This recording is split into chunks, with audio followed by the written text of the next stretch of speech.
Ngayong araw, alamin natin kung ano nga ba ang BoxPlus Digital Cabinet. Ready na ba kayo? Yes! Tara, kausapin natin ang kanilang BoxPlus Customer Service Representative.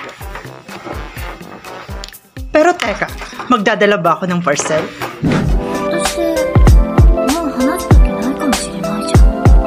Tara, puntahan natin ang BoxPlus Customer Service Department. Kausapin natin ang BoxPlus Customer Service Team Leader, Mr. Alan Indong. Ano ba ang BoxPlus at bakit natin ito dapat gamitin?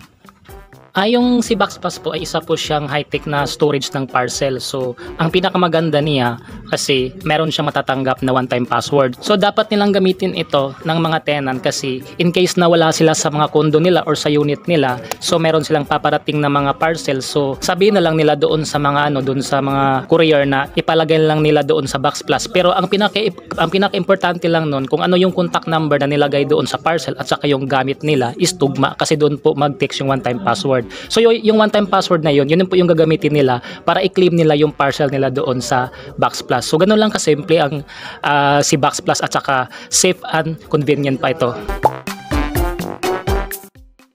Sa BoxPlus Customer Care, sagot ka namin. Una, kailangan makapag-provide ka ng waybill number ng iyong parcel.